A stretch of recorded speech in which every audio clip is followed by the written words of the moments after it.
8. Ouais, ça va venir. Tranquille. Salut à tous. Ouais, ça y est, on est en direct. Bienvenue Baptiste dans ce Wake Up. Je ne sais pas Salut. combien de Wake Up on a fait déjà, mais ravi de t'avoir comme invité Exactement. aujourd'hui pour Bah, ravi parler d'être de ici, hein.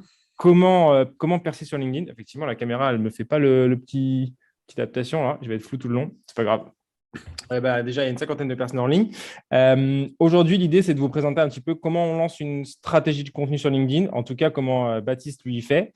Et moi, j'abonderai un petit peu avec mes propres tips. On essaiera de compléter. On a un petit plan. L'idée, c'est d'abord de parler comment on se lance en fait. Comment on démarre. Parce que c'est une question qui revient souvent quand on parle de contenu sur LinkedIn. Comment je écris mon premier post, comment je passe le syndrome de l'imposteur. Et ensuite, on avancera un petit peu d'étape en étape jusqu'à avoir une stratégie qui tourne et dans laquelle en fait on passe à l'échelle et on arrive voilà, vraiment à passer à l'échelle son audience, à grossir son audience, à grossir les impacts de création de contenu sur LinkedIn en utilisant d'autres canaux. Vous verrez, on a pas mal de tips à vous partager. Peut-être je te laisse te présenter pour commencer. L'image est ultra Ouais. floue, je vais corriger ça en attendant. Ouais, bien sûr. Bah, écoute, merci beaucoup pour l'invitation. C'est top. Et bravo avec tout ce que tu fais pour Alexis. En vrai, c'est top. Donc, moi, je suis Baptiste Piocel. Donc, je suis avant tout créateur de contenu sur LinkedIn. Je publie beaucoup. Je parle de soloprenariat, je parle de création de contenu, je parle de copywriting, un petit peu d'entrepreneuriat et de tout ce qui va toucher un peu au marketing digital et surtout à la création de contenu, forcément. Et du coup, bah, merci à tous d'être ici. On est déjà presque une centaine, donc c'est vraiment top. Je suis super content. Il y a eu pas mal d'engagement, donc c'est top. Très, très content d'être ici et très content d'être avec toi, non? Et voilà, globalement, qu'est-ce que je peux dire de plus par rapport à LinkedIn? Je publie alors là, je fais passer la semaine prochaine, tu vois, 4 posts par jour. C'est 4 un posts par nouveau, jour. ça augmente, voilà. J'ai commencé l'année dernière à publier une fois par semaine en janvier 2021 avec mon podcast. À partir de juillet, je suis passé à 2 fois par jour, une fois par jour, pardon, et octobre, 2 fois par jour, janvier, 3 fois par jour, et là, mars, 4 fois par jour. Donc, on va voir ce que ça va donner. Et Trop puis, cool. voilà, C'est ravi quoi de tes partager tout métriques ça. c'est quoi tes métriques en termes de vues par Bien sûr. semaine, par mois? Alors, c'est aller assez fluctuant en fonction de ce que j'ai envie, en fonction de mon mood et en fonction de mes besoins. En fait, c'est-à-dire que j'ai le contrôle. Alors, je ne peux pas faire 10 millions de vues demain si j'ai envie de faire 10 millions de vues, mais je décide si je fais beaucoup de vues ou pas beaucoup de vues. On en reparlera tout à l'heure, mais si je décide de ne pas faire beaucoup de vues, c'est parce que je décide de qualifier mon audience et Hmm. donc de qualifier mes cibles et donc de parler à un certain nombre de personnes. Donc, mes vues vont baisser, mais mon nombre de clients va augmenter. Si je décide de faire beaucoup de vues, mon nombre de clients va baisser, mais mon nombre d'abonnés, de reach, etc. va augmenter. Hmm. Globalement, je suis en moyenne entre 400 et 700 000 vues par mois sur les derniers mois. En fait, c'est à peu près ça, Propre. les métriques. Ouais. Sur les 6 derniers mois, j'ai atteint 4 millions de vues, en gros. Ok. Belle métrique. Super belle Ouais, métrique. là, pour aller encore plus dans les précisions, j'ai fait justement un petit post sur ça tout à l'heure, depuis janvier, j'ai publié 163 posts, exactement avec une moyenne de 10 000 vues, 9 000 et quelques par post. Donc c'est plutôt une bonne moyenne, ça j'en suis content. Et en fait, ça veut dire que c'est assez périn. Tu vois, je fais pas que Ouais, mes vues sont pas basées que sur des gros ouais, buzz, bien sûr. mais c'est vraiment plein de vues qui petit à petit font gonfler les stats. Donc c'est On cool. va revenir un peu après sur cette notion de funnel et de à quel moment on cherche à faire des vues et à quel moment on cherche à Mm. apporter de la valeur. Et, Exactement. Ouais. et que ce n'est pas la même chose et qu'en définissant bien ça, derrière, c'est beaucoup plus facile de savoir si un post il a fonctionné parce qu'on ne regarde pas les mêmes métriques en fonction des Exactement. contenus. Et Mm. du coup, ce que tu fais aujourd'hui, c'est finalement d'accompagner des clients dans la mise en place de stratégies de personal branding. Donc, l'idée, c'est d'accompagner des boîtes, j'imagine, des dirigeants ou d'autres personnes qui veulent se lancer dans la création de contenu et avoir une image personnelle. C'est quoi les gens te contactent en te disant, ah bah, je veux publier sur LinkedIn, ou les gens te contactent en disant, je veux trouver des nouveaux clients, ou les gens te contactent en te disant, je veux créer une marque personnelle, peu importe le réseau. En fait, c'est un petit peu de tout ça. Moi, ce que je fais dans mon business côté financier, c'est que j'accompagne du coup mais tu vois, d'ailleurs, j'en ai même pas parlé. C'est parce qu'en fait, pour moi, ça c'est secondaire. Mon métier principal, c'est créateur de contenu, c'est d'apporter de la valeur gratos à des Ok. milliers de personnes. Tu vois. Derrière, comment je monétise ça? C'est la partie numéro 2. Alors forcément, évidemment, le but, c'est aussi de gagner de l'argent, d'accompagner le maximum de clients et d'apporter de la valeur monétaire et de façon avec un ROI certain à mes clients. Mais c'est vraiment la deuxième partie de mon activité. Et du coup, ce que je fais, c'est que les CEO me contactent. Ça, c'est ma cible numéro 1. Les CEO de startups ou de grosses PME me contactent. Ils ont besoin de plus de visibilité sur LinkedIn. Comment est-ce qu'on met ça en place avec un personal branding fort, avec une stratégie de contenu, avec une stratégie de recyclage, etc., dont on parlera tout à l'heure. Et globalement, leurs objectifs, la plupart du temps, c'est pour récupérer des leads en B2B, forcément. Il y en a aussi qui me contactent et qui ont besoin de gagner en visibilité sur LinkedIn juste parce qu'ils sont à un moment dans leur vie où ça fait, par exemple, 15 ans qu'ils ont leur business, ça tourne du feu de Dieu, tout est bien, ok, mais ils ont un petit peu ce besoin d'être vus. Ça peut paraître assez égocentrique de dire ça, mais quand tu as une boîte qui génère des millions d'euros et que tu es un total inconnu, tu peux avoir envie de partager, même pas d'un point de vue au niveau, tu sais, pour se faire gonfler les chevilles ou pour dire, oh, vous avez vu, je fais des vues, juste pour partager ce que tu sais, tu vois. Il y a ce besoin viscéral de partager. Et donc, ils me contactent aussi pour ça. Parce que c'est difficile, nous on en parle tous les jours, on est sur LinkedIn, on a l'habitude. Mais pour le commun des mortels qui ne sont pas des créateurs de contenu, c'est compliqué de prendre la parole en public sur un réseau pro. Qu'est-ce que tu dis, qu'est-ce que tu écris, etc. Alors, on va revenir dessus tout au long du webinaire, mais c'est vraiment compliqué. Donc je les aide par rapport à ça. Troisième besoin, le recrutement. Donc améliorer sa marque employeur pour recruter les meilleurs talents. Il y a un gros gap entre le nombre de talents et la demande de talents en France, en tout cas, des talents qualifiés, donc vraiment des CEO qui veulent recruter, donc avoir une meilleure image employeur. Et numéro 4, ça va être plus de la formation, donc en copywriting, en création de contenu, en process dans les entreprises pour créer du contenu. Et globalement, voilà, donc ça pour les CEO. Et après, pour les freelances, les solopreneurs aussi, un peu de formation, un peu d'accompagnement, etc. Donc, ok, cool. Voilà pour le côté business. Super clair. Bah, parfait, ça nous permet d'entrer dans le vif du sujet. Complètement. La première chose que tu fais, en fait, quand quelqu'un vient te voir et te dit je voudrais lancer ma stratégie de contenu, là, Baptiste, j'ai envie de commencer à publier sur LinkedIn. Par où on commence? Qu'est-ce qu'on fait? Déjà, peut-être pourquoi donc, tu l'as dit, il y a plein de raisons de publier sur LinkedIn, mais d'après toi, au-delà de ce que te demandent tes clients, c'est quoi les principaux intérêts de le faire? C'est les clients, c'est trouver des clients, c'est le recrutement. Qu'est-ce qui marche le mieux? En fait, ça dépend de tes objectifs. Moi, je pense que déjà, il faut avoir la volonté de le faire, non pas, pas uniquement pour remplir un objectif mesurable, tu vois. Il faut avoir la volonté de créer du contenu parce qu'on a la conviction que le contenu, c'est le futur, que ça peut apporter beaucoup de bienfaits à l'entreprise et à sa propre personne, à son image en tout cas, etc., etc. Si tu dis je veux aller sur LinkedIn uniquement pour apporter des leads, je pense que c'est pas la bonne stratégie. Et c'est comme ça qu'entre guillemets, tu crées du mauvais contenu ou que tu n'es pas, entre guillemets, bien intentionné. Et donc, c'est à partir de ce moment-là où tu peux faire des erreurs ou avoir un manque de croissance. Moi, c'est ce que je regarde avec mes clients. C'est déjà, est-ce qu'on s'entend bien? Est-ce qu'il y a un vrai mindset qui est derrière? Est-ce qu'il y a une bonne mentalité? J'en ai certains qui viennent me contacter et tu sens que ça va. Déjà, il va pas y avoir de résultat parce que la personnalité n'est pas bonne. Tu vois. Il manque un truc, c'est pas que c'est des mauvaises personnes ou des mauvais chefs d'entreprise, c'est qu'il manque quelque chose où il n'y a pas l'ADN. En fait, tu vois, c'est une question d'ADN, il n'y a pas cet ADN. Et moi, je ne travaille pas avec des clients avec qui je suis certain qu'il n'y aura pas de résultat, forcément. Donc, du coup, déjà, je mesure ça. C'est est-ce que tu as l'ADN pour publier sur LinkedIn, pour te confronter au code, pour te confronter au public, pour parler en public, pour accepter de parler de certaines choses qui marchent aussi, tu vois, parce que tu peux être physicien en thermonucléaire, tu vois, en vrai, les gens sur LinkedIn, ça les intéresse pas, tu vois, donc si tu veux parler que de ça, ça va pas forcément marcher. Et il y en a, c'est ça. Et ils comprennent pas quand tu leur dis que ça n'intéresse personne, ils restent dans leur bulle. Donc eux, je les refuse, tu vois. Donc déjà, c'est cette question, aller sur LinkedIn, et au-delà de LinkedIn, c'est la création de contenu, se dire, OK, quelles sont les valeurs que je veux transmettre, l'ADN que j'ai, est-ce que je fit avec ça, tu vois. Une fois que ces questions elles sont répondues, une fois qu'on a les bonnes réponses à ces questions, on commence à établir les objectifs. Forcément, eux, ils me payent, ils ont besoin d'un ROI, il y a quelque chose qui doit être fait. L'objectif numéro 1, c'est les leads. Forcément, c'est une plateforme B2B, etc., etc. Comment est-ce qu'on fait pour attirer des leads?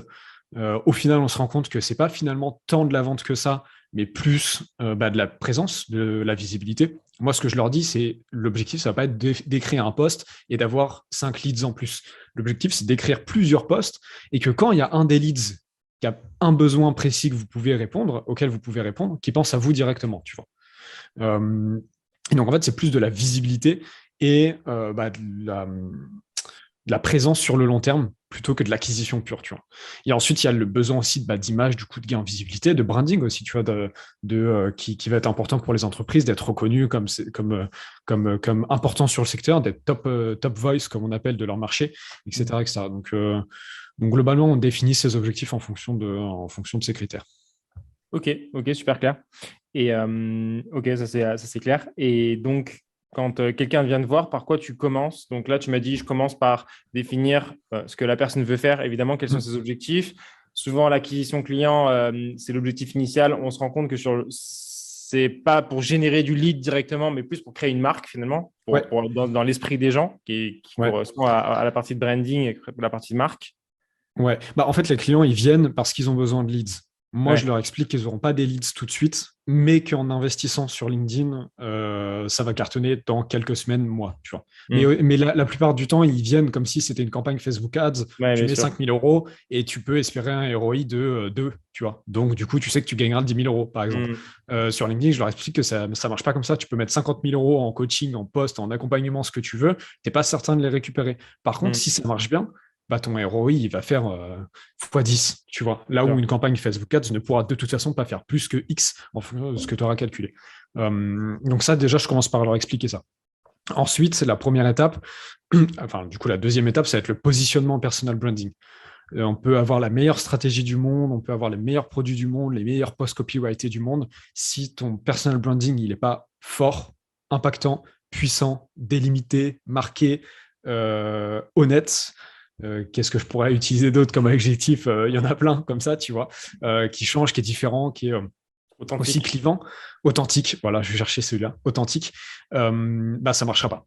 Donc du coup, les deux premières heures de coaching que je fais avec mes clients, c'est vraiment qui es-tu, qu'est-ce que tu as comme inspiration, d'où tu viens, quelles sont tes ambitions, comment tu parles, est-ce que tu vois comment tu réagis, comment est-ce que tu es plutôt dans le clash, plutôt dans la retenue, est-ce que tu es clivant, est-ce que tu es plutôt dans le gris, tu vois, quel ton tu as aussi, est-ce que tu es plus pas moralisateur, bienveillant, etc. Il y a aucun jugement quand c'est comme ça, parce que Hmm. chacun a une personnalité et il faut tout pour faire un monde, tu vois, mais vraiment quel ton tu as.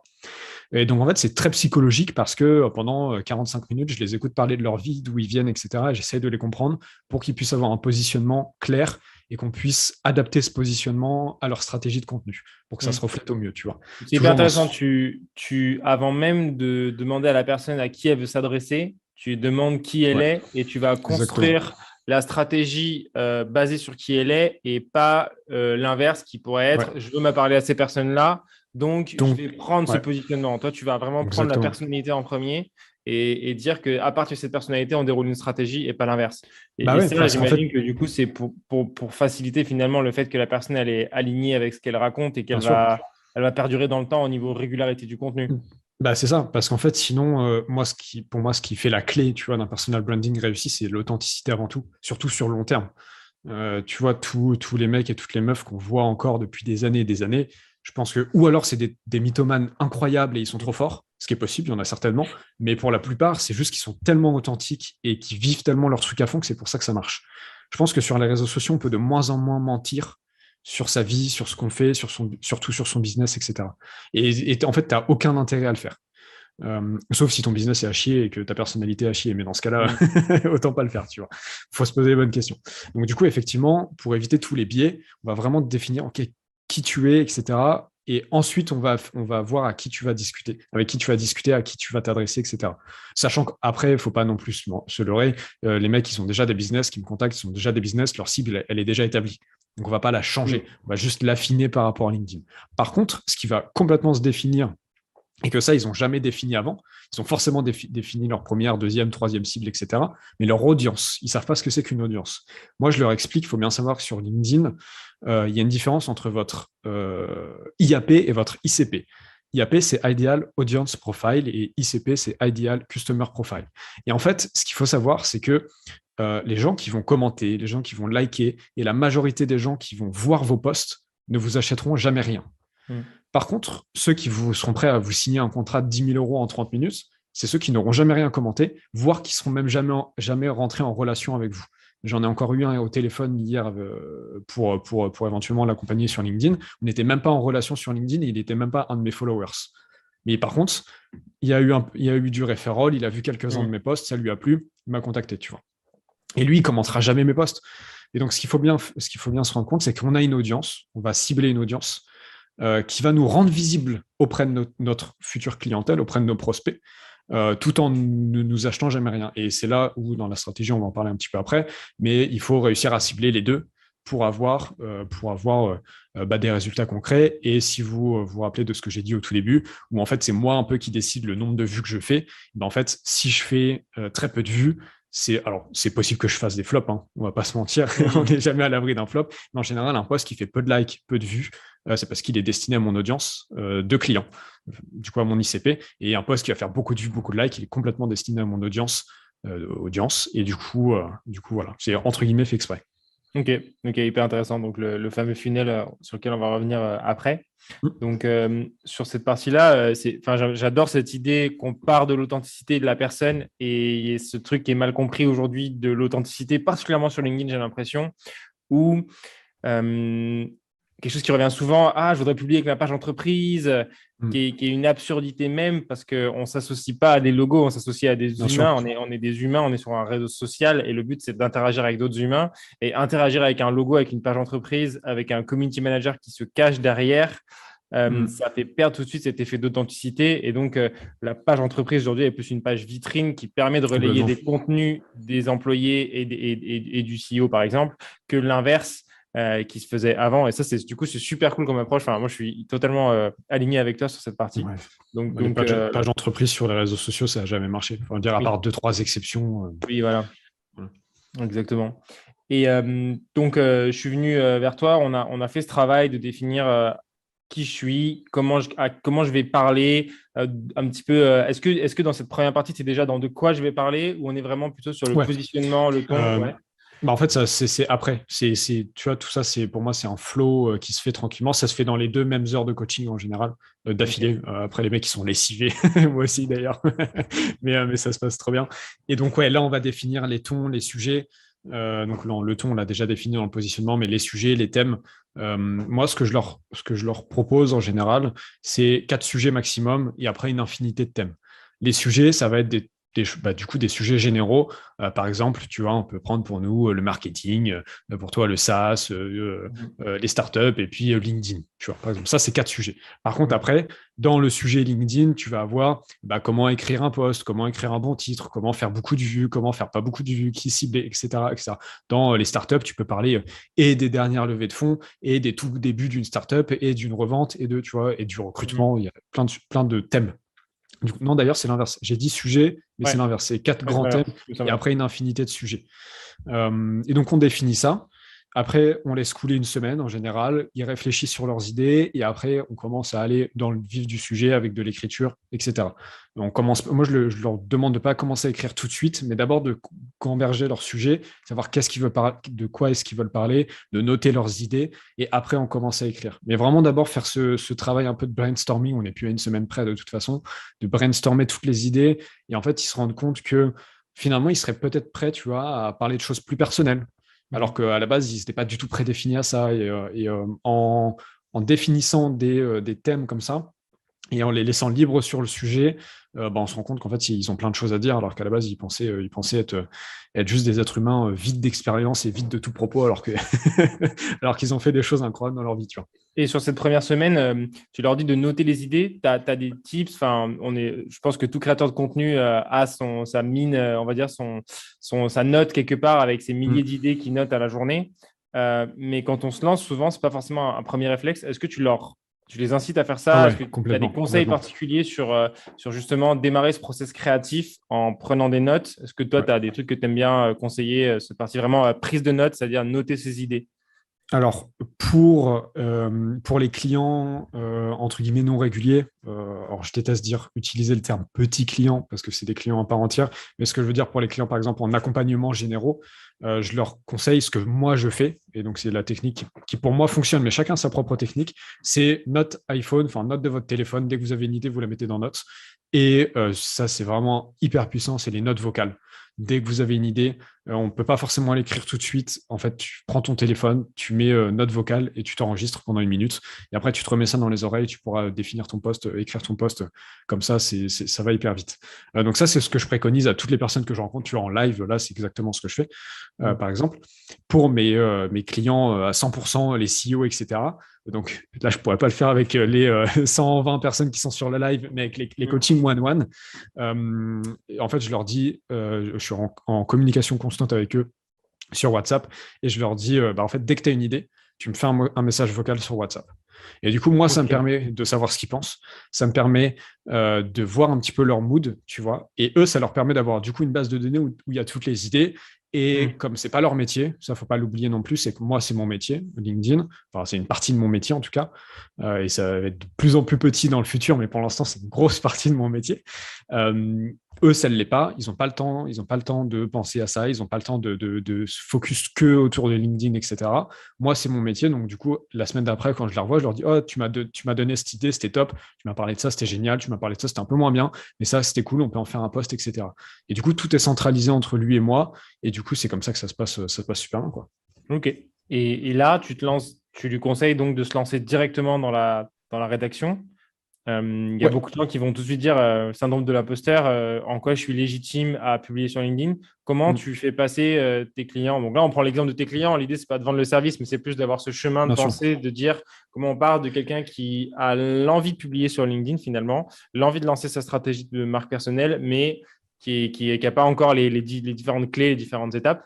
Et donc, comment tu arrives à faire écrire les premiers posts à tes clients? Est-ce que c'est parce qu'ils ont déboursé plusieurs milliers d'euros pour l'accompagnement ou il y a autre chose derrière? C'est vrai.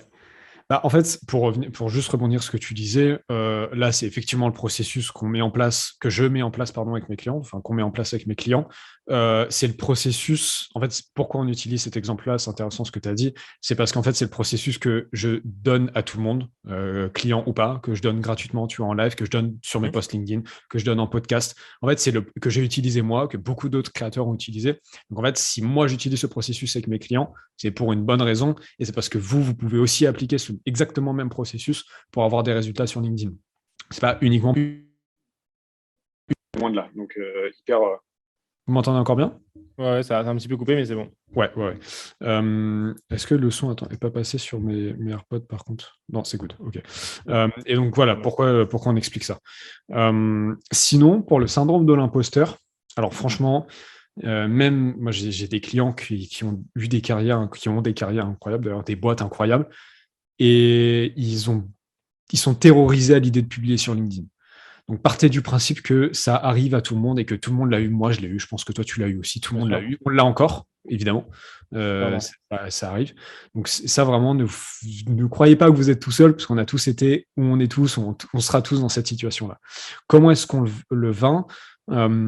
Déjà, tu as parlé du fait d'avoir déboursé plusieurs milliers d'euros pour ça. Ça, c'est vrai que c'est game changer.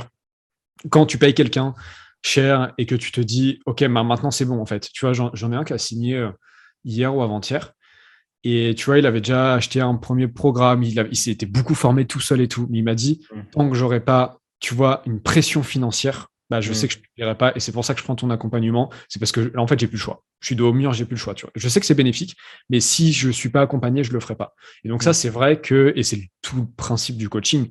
J'ai fait un super post sur ça il y a 2-3 jours parce qu'il y a 6-7 semaines, je me suis remis au sport. Je n'avais pas fait de sport depuis 3-4 ans et j'ai pris un coach personnel, tu vois. Donc, ouais, ça me coûte 300 balles par mois, mais enfin, je vais au sport, tu vois.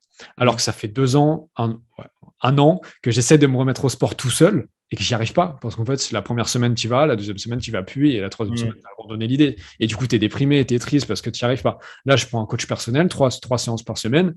En fait, j'ai pas le choix, j'y vais, c'est réservé, c'est payé. J'y vais, tu vois. Même si j'ai pas envie, j'y vais et il me bouge le cul. Et en fait, je suis super content une fois que j'ai fini et que je suis sorti, tu vois.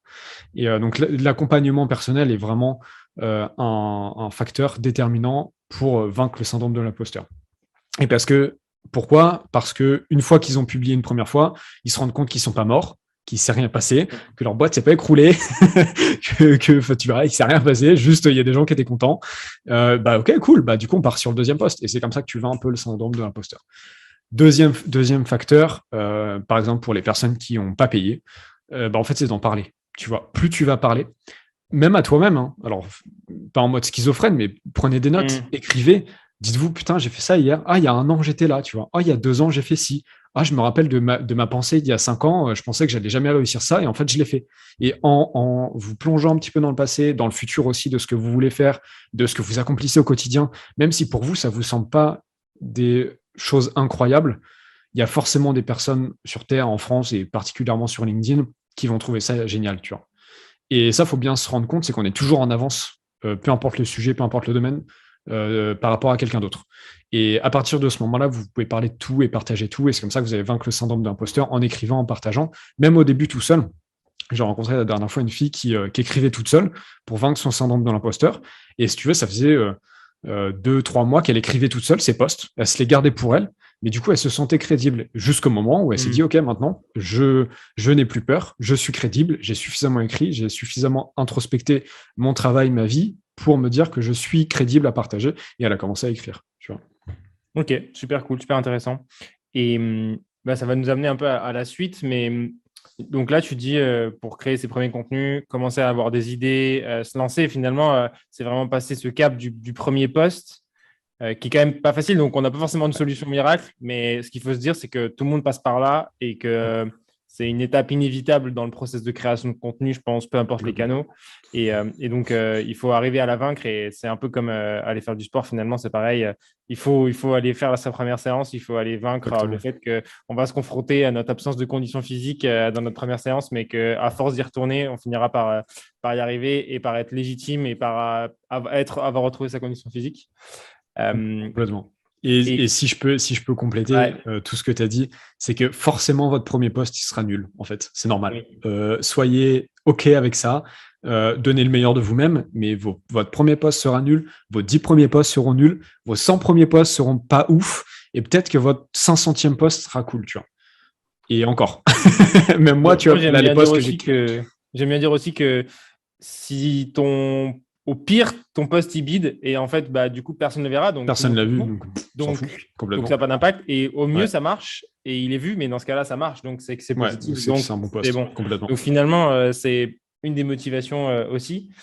Et ça nous amène au sujet suivant qui est, moi dans l'équipe, donc on est pas mal à publier dans l'équipe, j'ai fait un peu un travail avec les différentes personnes qui étaient motivées pour le faire, pour les amener à créer du contenu régulièrement sur LinkedIn, sur leur sujet, avec une totale liberté sur ce qu'ils allaient raconter, vraiment un coaching à mon échelle avec les personnes. Et j'ai toujours des gens qui se sont lancés, qui ont écrit leur premier post, donc des fois 2, 3, 4 posts qu'ils ont publiés et qui finalement ne sont pas revenus dessus. Et ça nous amène du coup un peu à la troisième partie du webinaire qui est construire sa stratégie.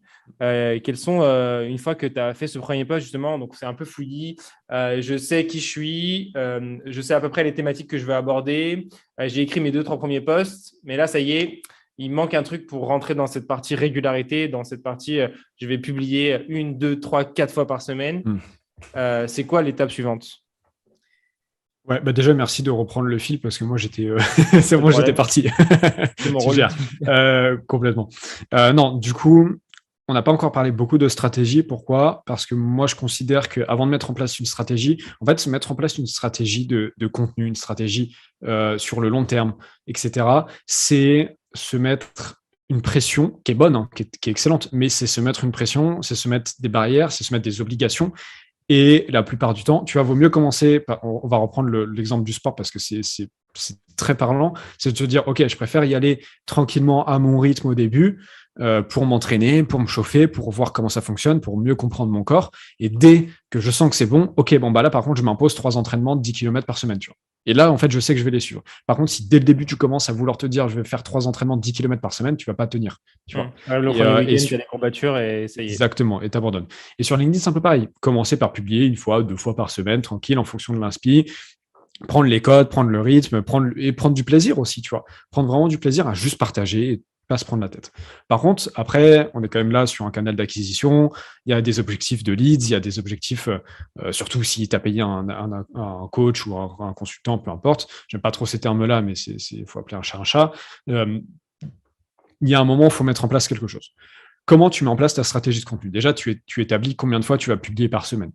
Faut que ça allie le temps, l'investissement.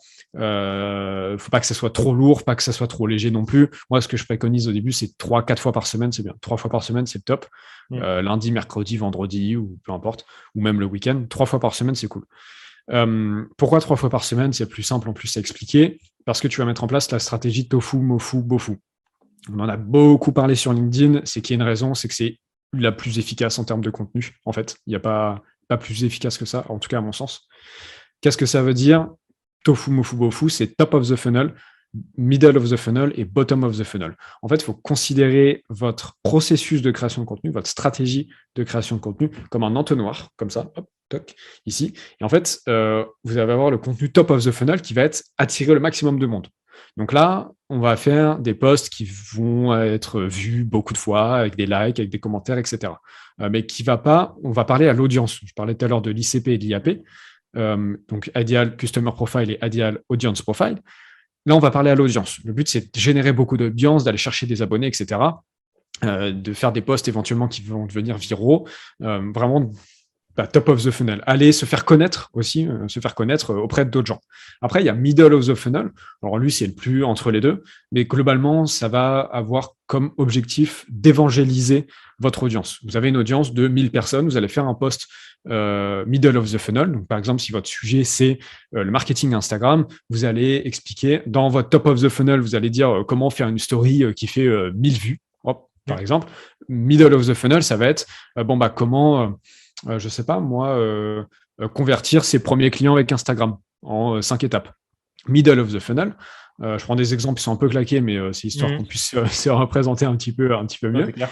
Middle of the funnel, donc sur votre audience de 1000 personnes, on va essayer d'en évangéliser 200. Tu vois, par exemple. OK, 200 qui disent « Ah, il y a quelque chose à faire sur Instagram, je vais commencer à suivre ce créateur d'un peu plus près. » Bottom of the funnel, c'est là où vous allez vous présenter en tant qu'expert de votre domaine, que vous savez de quoi vous parlez et que vous allez aller chercher vos clients. Donc là, vous avez votre audience de 200 personnes. Vous allez faire un post sur comment, par exemple, comment publier 5 fois par jour sur Instagram. Ça, c'est bottom of the funnel à fond, tu vois. Et là, sur ces 200 personnes, vous allez avoir peut-être 10 personnes qui vont aller signer, qui vont être vraiment intéressées. Mais donc, pour vous, c'est 10 vues qui sont super intéressantes parce que c'est 10 vues qui vont vous ramener de l'argent sur les 1000 au début. Donc, c'est pour ça, je fais une petite anecdote. J'ai fait un podcast avec Jean... forcément, je ne vais plus me rappeler de son prénom. Siboni. Son nom de famille, c'est Siboni Jean-Baptiste Siboni. Je suis désolé, j'ai un problème avec les prénoms. Bref, vous m'en voudrez pas. Et il m'a invité sur son podcast. Il m'a posé une question qui m'a un peu déstabilisé, qui était super intéressante. C'était, j'ai vu la semaine dernière, tu as fait un post avec plus de 300 likes, qui a cartonné, et 4 heures après, tu as fait un post qui a fait même pas 7 likes. Il me dit comment ça se fait? Et je lui dis, c'était prévisible en fait. Parce que le post à 300 likes, il était fait pour, entre guillemets, buzzer et me faire beaucoup de vues, top of the funnel.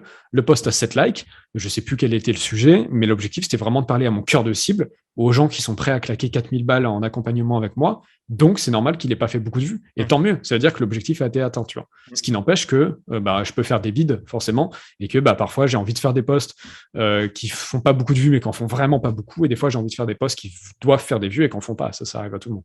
Mais voilà l'objectif. Plus on est haut dans l'entonnoir, moi j'aime bien dire plus tu es haut dans l'entonnoir, moins tu apportes de valeur, mais du coup plus tu touches de monde, et plus tu es bas, plus tu apportes de valeur, au sens où quand je dis valeur, c'est valeur du coup plutôt à ton client. Moi, si je prends mon exemple de mon funnel par exemple, en haut de funnel, je vais parler de sujets assez tendance sur LinkedIn, tout ce qui est le sujet du RH, du bien-être, de la startup en général, qui sont des sujets qui marchent bien, assez généralistes, voire des sujets de société. Ensuite, en middle of the funnel, je vais être plus sur la psychologie, les biais cognitifs, le marketing en général, les stratégies qu'on a implémentées, nous, notre histoire d'entrepreneur, comment on avance avec Wallaxy. Et en fin de funnel, je vais être vraiment sur des exemples de messages de prospection qu'il ne faut pas faire, des choses très, très activables au sens où la personne, elle lit le post, elle peut quasiment mettre en pratique les conseils immédiatement après. Et là, en général, tu as beaucoup moins d'engagement. Par contre, j'ai des gens qui reviennent me voir, j'ai adoré ces posts sur comment bien prospecter, et qui redemandent ce type de contenu qui a forte valeur ajoutée, mais en général assez peu engageant. Et c'est finalement ce bottom of the funnel qui a le plus de chances de convertir en utilisateur chez moi, parce que nous, on fait un outil d'automatisation de la prospection. Et donc, c'est comme ça qu'on les amène beaucoup plus proches de ton produit. Et effectivement, la personne type qui va commenter ton post sur le RH, en général, elle ne sera jamais cliente chez toi. Et donc, on est vraiment dans cette partie audience vs client plus bas dans le funnel. Donc, je te rejoins. Et effectivement, c'est ce qui marche le mieux et qui te permet de descendre petit à petit des audiences, des personnes dans ton funnel. Donc, carrément.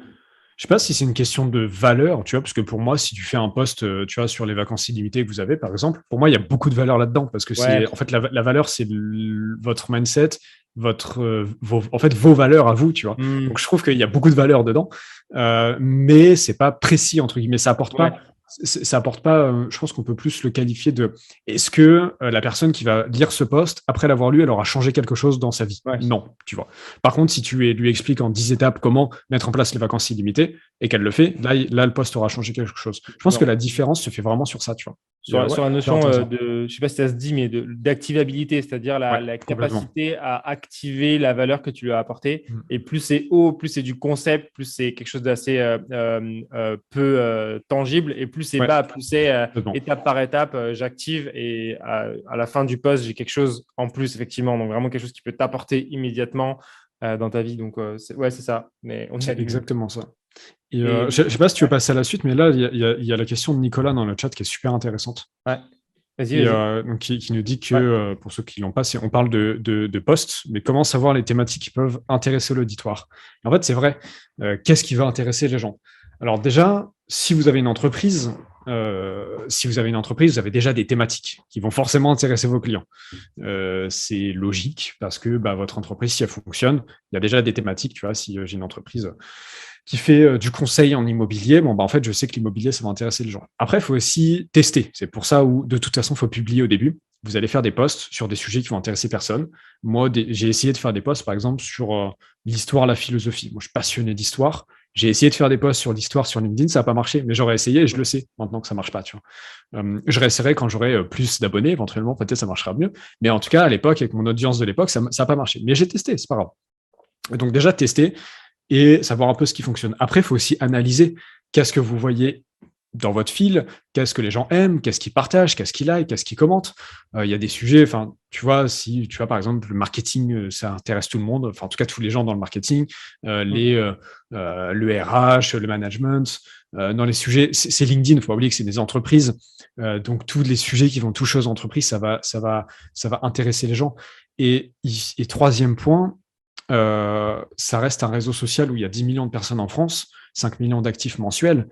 Il y a forcément n'importe quel sujet qui va intéresser les gens sur LinkedIn. Il faut juste trouver ces gens-là, il faut juste être visible auprès de ces gens-là.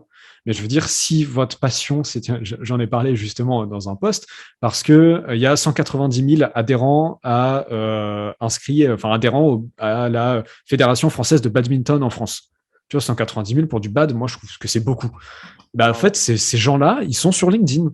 Tu vois, ces gens-là, c'est des gens qui travaillent, c'est des gens qui sont sur LinkedIn. Tu es passionné de badminton, tu te mets à publier sur LinkedIn et les gens qui font du badminton, ils vont te trouver sur LinkedIn et ils vont kiffer tes posts, tu vois. Et donc, il faut aussi, les sujets qui intéressent l'auditoire sont des sujets qui vous intéressent vous, votre entourage, votre entreprise, vos clients, tu vois. Et ça, il ne faut pas l'oublier. Il ne faut pas parler de sujets à la mode uniquement parce que c'est à la mode. Il faut aussi parler de ce qui nous intéresse, tu vois. Ça, Nicolas, il précise dans sa question, par exemple, qu'il est dans le sport loisir et dit je ne vois pas quoi raconter, mis à part les team building. Et en fait, justement, il faut dans cette situation-là, pour moi, il ne faut pas raisonner dans ce que tu veux vendre, mais comment tu veux intéresser ton audience. Et tu as le fait que ton audience, c'est des entreprises. Donc, effectivement, c'est des entreprises, mais c'est aussi des humains derrière qui ont des centres d'intérêt individuels. Et donc, l'idée, c'est de mixer les deux et de trouver les sujets qui touchent les humains et qui touchent aussi des sujets liés à l'entreprise de manière générale. Et donc, dans ton sujet du sport loisir, par exemple, finalement, presque le team building, c'est ce dont tu vas le moins parler parce que ton but, c'est pas de vendre. Ton but, c'est de nourrir une audience sur du sujet du sport loisir. Donc, ça peut être les dernières statistiques d'une fédération de sport sur un sport qui a explosé, la part des filles dans le foot français. Ça peut être plein de choses qui sont autour de ce qui t'intéresse et de ce qui touche à ton métier qui est le sport loisir. Des stats, des actus, des choses beaucoup plus généralistes qui vont être plutôt de ton top of the funnel. Et ensuite, tu vas descendre en disant pourquoi le sport renforce l'esprit d'équipe en entreprise, les études qui ont montré que organiser des team building sur tel sport augmentait la capacité des équipes à travailler ensemble sur tel sujet. Et en fait, c'est vraiment en descendant comme ça dans les sujets de plus en plus précis autour de ta thématique qui est le sport loisir en l'occurrence, l'occurrence, que tu vas réussir à intéresser ton audience et tu vas partir de quelqu'un d'un sujet très généraliste qui est voilà, à la part des femmes dans le foot français, par exemple, c'est déjà un truc débile, hein, mais qui va être un sujet très clivant, ou en tout cas, tu vas avoir beaucoup de gens qui vont interagir, donc tu vas créer une première partie d'audience. Et puis, la fois suivante, elle a commenté, donc elle va voir ton post sur justement les dernières, l'impact d'une activité de sport sur une équipe et, je sais pas, les connexions neuronales que ça développe, jusqu'à l'impact des team building sportifs sur la performance RH, ce genre de choses, ou sur la réduction des conflits en entreprise, j'en sais rien, qui va te permettre de montrer la valeur de ton service et du coup, potentiellement, d'intéresser des gens qui sont descendus petit à petit, qui se retrouvent à cette étape et qui vont te contacter en disant « Ah, bah, c'est vrai que j'ai trouvé ça super intéressant, cette partie sur le team building sportif et ça m'intéresserait d'en savoir plus sur ce que vous faites. » Donc, trop super cool. clair. Hyper intéressant comme réponse. C'était top. Ah, bah, moi, je te fais un coaching en direct. Hein. Ah, mais c'était franchement passionnant. Et dans ce dont on parlait, donc dans cette stratégie, une fois qu'il a défini la stratégie, il y a pas mal de choses qui en découlent, qui sont faire de la veille, continuer à trouver les contenus qui marchent, ça tu t'en parlais, classer ses idées. Donc, j'imagine que quand tu as cette stratégie tofu, mofu, bofu, tu as tendance à les mettre dans des catégories. Moi, c'est ce que je fais. J'ai défini mon funnel et derrière, quand j'ai une idée de post, je la tag par sa catégorie. Comme ça va me permettre de déterminer ce que j'en attends en termes de portée. Et du coup, ça nous amène à ma question qui est qu'est-ce que tu maximises comme métrique, sachant que c'est très difficile de mesurer combien de clients ça te rapporte. Enfin, selon ton business, c'est difficile de mesurer combien de clients vont venir de ton contenu LinkedIn. Qu'est-ce que tu cherches à maximiser comme métrique? Qu'est-ce que tu regardes comme métrique, toi? Et qu'est-ce que tu conseilles aux gens de regarder comme métrique? Encore une fois, ça dépend de l'objectif du post. Si l'objectif du post, c'est de faire des vues, je regarde les vues. Voilà. Si mon objectif, j'écris ce post pour faire des vues, s'il n'a pas minimum 10 000 vues, je ne suis pas content. Bon, c'est la première métrique, c'est pour les posts fous. Pour le reste du contenu, qui est l'immense majorité du contenu, je regarde les visites de profil. Pour moi, c'est très intéressant. C'est-à-dire, est-ce que tu es visible auprès d'une cible qui t'intéresse? Donc, tu regardes les gens qui ont regardé ton profil, et quand tu vois CEO, directeur d'agence, quand tu vois solopreneur, freelance, etc., ok, je suis dedans. Tu vois. Par contre, la dernière fois, tu vois, par exemple, j'ai fait un post un peu sur le bien-être, tu vois, sur la négativité, etc., qui sort complètement de mes thèmes, mais que j'avais vraiment envie de partager. Le post a cartonné. Et j'ai eu beaucoup d'abonnés, beaucoup de visites de profil de personnes qui étaient très dans le bien-être, très dans le développement personnel et tout, et ce qui n'est pas du tout ma cible. Et donc là, c'était en soi un objectif atteint parce que mon post avait fait des vues, même si le post n'est pas forcément l'objectif de base, juste un ressenti personnel. Mais derrière, c'était pas ouf parce que du coup, j'ai pas attiré la bonne cible. Et du coup, c'était génial, hein, je regrette pas, tu vois, mais pendant quelques jours, après, tu as des personnes qui étaient très intéressées par le développement personnel et le bien-être, et le yoga, ou c'est presque cliché, mais c'est vrai, qui venaient commenter mes posts, tu vois. Et ça, c'est pas forcément une bonne chose. Alors, ça reste de l'audience, mais c'est pas forcément ce que j'aurais voulu attendre.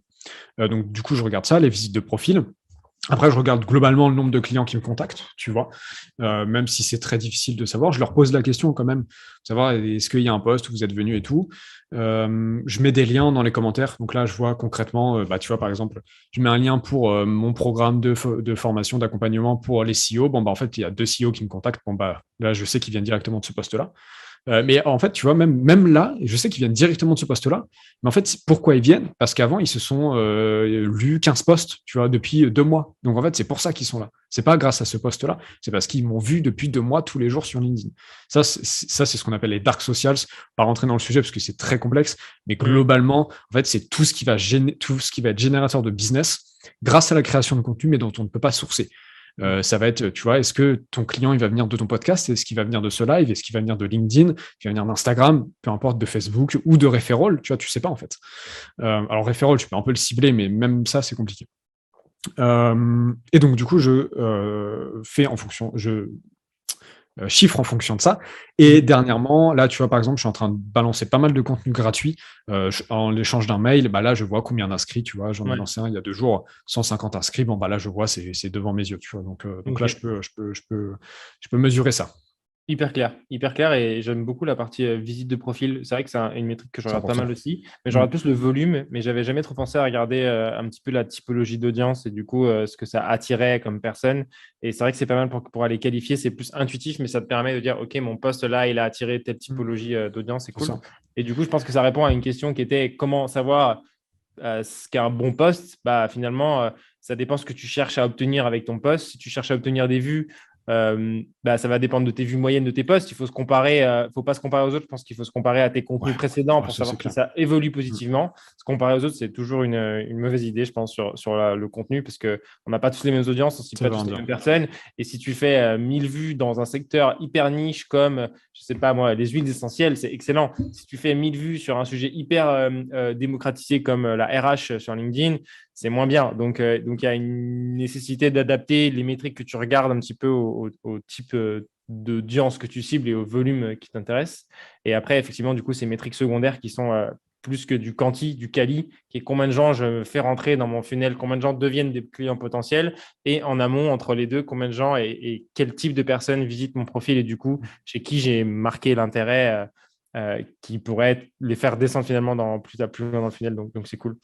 Tu vois, moi, j'ajouterais juste 3 petits points, enfin, 3 petits points sur ce que tu viens de dire. Le premier, c'est les commentaires. Si tu as des commentaires sur ton post, les gens, ils te remercient, ils te disent ouais, merci pour ce contenu, c'était intéressant.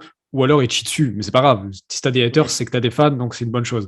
Mais regarde un petit peu les commentaires. Si tu as des commentaires sur ton post, quel est le ressenti des gens? Est-ce qu'ils te remercient pour ce post? Est-ce qu'ils répondent à la question que tu leur as posée? Tu vois, vraiment l'interaction des gens. Est-ce que toi, tu es fier de ton contenu? Ça, c'est super important. Moi, je suis infiniment plus fier de mon contenu que je crée maintenant que le contenu que je créais il y a 1 an, tu vois. Et ça, et il est plus quali, tu vois. Il faut aussi se dire les choses. Je considère en tout cas qu'il est plus quali, et ça, c'est important. Votre avis personnel n'est pas tout le temps le plus objectif, pertinent, voilà. Mais c'est important de le prendre en compte. Et troisième point, est-ce que vous avez de la croissance? Moi, je ne suis pas un fada des stats, j'ai pas de tableau. J'ai Shield qui me permet de voir, de suivre mes stats, mais je regarde pas, j'ai pas de reporting, j'ai pas. Juste ce que je regarde. Ils savent pas, c'est Shield App, c'est une app qui vous permet de suivre les performances de vos posts LinkedIn et vous avez pas mal d'analyses Exactement. différentes. Shield.app et il y a une version gratuite, donc vous pouvez aller tous y aller. Et moi, je regarde juste si les chiffres ils sont ouverts. Est-ce que la courbe, elle est. Alors, c'est dans ce sens-là. Est-ce que la courbe, elle est comme ça? Si oui, bon, c'est good. Et je ne regarde pas plus que ça. Si la courbe, elle est comme ça, fais chier. Là, tu vois, mes visites de profil, elles sont un peu en train de diminuer ces dernières semaines. Ça m'emmerde un peu. Du coup, je vais essayer d'améliorer ça, tu vois. Par contre, mon taux de vue moyen, mon taux d'abonnés fait que grimper. Et ça veut dire que c'est good, tu vois. Je n'ai pas besoin de trop changer pour l'instant. Ok, ça marche pas clair. Pour tous ceux qui posent des questions, on va les donner, on va donner les réponses plus à la fin quand c'est pas exactement dans la thématique qu'on suit. Donc restez jusqu'à la fin. On essaie de garder notre fil et à la fin on vous répond à vos questions qui sont un peu plus, qui sont variées. On essaiera de revenir dessus. Avec plaisir. Et du coup, on va aborder la partie recyclage de contenu. Donc en fait, aujourd'hui, LinkedIn, c'est un super canal de distribution. Donc, quand on prend un petit peu de recul sur la création de contenu, nous, par exemple, chez Wallexi, on crée beaucoup de contenu à forte valeur ajoutée sur notre blog, par exemple, ou sous les formats webinaires comme ça. Et on a ce qu'on appelle une hygiène à contenu, c'est-à-dire que ce webinaire que vous êtes en train de voir aujourd'hui, ça va être un replay demain sur notre chaîne YouTube qui va probablement faire 1 millier ou 2 milliers de vues. Puis ensuite, on va le réécrire sous forme d'un article qui va reprendre tous les apprentissages de ce webinaire. Et cet article sera sur notre blog et il sera poussé à nos utilisateurs. Et derrière, on créera des contenus LinkedIn qui reprennent chaque apprentissage, qui seront plutôt justement du BOFU ou du MOFU. Et on poussera l'article dedans. Et donc, toute cette stratégie de recyclage vous permet, à partir d'un seul apprentissage, finalement, de dupliquer et promouvoir du contenu. C'est quoi tes recommandations là-dessus? Quelles sont tes bonnes pratiques à propos de sujets qu'on appelle recyclage ou en anglais repurposing? Premièrement, c'est essentiel. En fait, ce qui fait peur à beaucoup de gens avant de se lancer dans la création de contenu, c'est de se dire ok, mais j'ai pas tant de choses que ça à dire. Et ce qui est vrai, on a tous des sujets qui sont limités, on en a parlé tout à l'heure, les thèmes, on en a que 4, voilà. Donc du coup, c'est essentiel. Si on veut passer un process d'entreprise avec des résultats, de la croissance et tout, c'est essentiel d'avoir pour ne pas se cramer, c'est essentiel d'avoir un système de recyclage. Comment on met en place ce système de recyclage? Il y a 2 façons. Il y a une façon qui est très processisée, stratégique, manuelle, j'ai envie de dire, et une façon qui est plus dans le mindset, dans l'attitude que vous allez avoir. Et en fait, les 2 se complètent. L'attitude mindset, je commence par là parce que c'est plus facile, c'est tout simplement de commencer à apprendre à dire la même chose de 100 façons différentes. Ça, c'est hyper important. Tout ce que je dis là, je l'ai déjà dit de dizaines de fois de façon différente, en post LinkedIn, en podcast, en vidéo YouTube, en coaching, même à mes potes, enfin tu vois, même à ma copine, à tout le monde, je l'ai déjà dit plein de fois. Alors à chaque fois, c'est des façons différentes, mais je dis exactement la même chose. Deux points forts à ça, c'est que du coup, vous avez toujours le même discours, donc vous êtes sur vos appuis. Vous n'êtes pas pris au dépourvu, tu vois. Il n'y a pas de questions pièges. Vous savez de quoi vous parlez, vous êtes expert. Donc, en fait, je ne sais pas comment dire, vous êtes beaucoup plus à l'aise quand on vous pose des questions. Ça, c'est le premier point. Et deuxième point, en apprenant à dire ça, ça veut dire que vous allez devenir la référence de ce milieu. Tu vois, tous les grands entrepreneurs qu'on connaît, qui parlent de plein de choses, qui sont très influents, etc., ils disent tout le temps la même chose. Et même dans une moindre mesure sur LinkedIn, tous les créateurs de contenu que vous suivez, on dit quasiment tout le temps la même chose. Alors, il y en a différents thèmes, différents sujets, on en a parlé tout à l'heure, mais les sujets, les avis, les valeurs, les partages sont sensiblement les mêmes. Ça ne change pas du tout au tout. Et tant mieux, parce que sinon, en fait, c'est comme les hommes politiques, les hommes et les femmes politiques. Ils ont un discours et ils le tiennent jusqu'au bout, tu vois. Ils ont un projet, ils le tiennent jusqu'au bout, tu vois. Peu importe leur bord politique, c'est tout le temps le même et ça ne change pas. Ils le disent de façon différente, en fonction de l'actualité, en fonction de qui est en face d'eux, en fonction de leur projet, etc. Mais c'est même au-delà de dire la même chose de 100 façons différentes, c'est avoir la même valeur, mais juste la décupler de façon infinie. Ça, c'est le premier point. Deuxième point, il faut établir un process de recyclage de contenu. Comment est-ce qu'on met en place ça? La première chose à faire, c'est déjà d'avoir une veille constante. Une veille constante est établie, c'est-à-dire qu'on va automatiser un petit peu la veille de contenu, le contenu qu'on consomme. Le contenu qu'on crée est forcément influencé par le contenu qu'on consomme. Donc on ne crée pas du contenu from scratch en mode je suis trop intelligent, je m'appelle Albert Einstein, je vais inventer un nouveau truc. Ça n'existe pas. Tout le contenu que vous allez consommer et créer, surtout, va être lié au contenu que vous consommez. Du coup, consommez intelligemment. Allez pas vous taper 2 heures TikTok où vous retenez rien. Par contre, faites-vous une liste de newsletters, une liste de créateurs de contenu, une liste de tweets, enfin de Twitter, tweetos plutôt, une liste de podcasts, une liste de vidéos YouTube. Prenez 4 heures par semaine et consommez toujours les mêmes, avec un peu de diversité forcément, mais consommez ça de façon intelligente et prenez des notes. Ça, la veille, ça va avec le système de notation des idées dont on a parlé tout à l'heure. Deuxième point, ça va être de noter ses idées. Tu l'as dit tout à l'heure, tu as un tableau, tu dis c'est tofu, c'est mofu, c'est bofu, combien de fois je l'ai utilisé, à quelle audience c'est destiné, quelle est la portée probable, quel est l'objectif, etc. Noter ses idées, les classer, les ranger. Je sais que ça, alors en fait ça fonctionne, je le mets en place pour mes clients, de façon très honnête, je le mets pas en place pour moi parce que je suis un gros flemmard et que pour l'instant j'arrive à faire sans, mais mettez-les en place, mettez en place ce tableau, notez vos idées. Moi c'est dans ma tête, je sais de quoi je parle et comme je suis pas comme toi, tu as à l'échelle d'une entreprise, je suis tout seul, solopreneur, je m'en sors.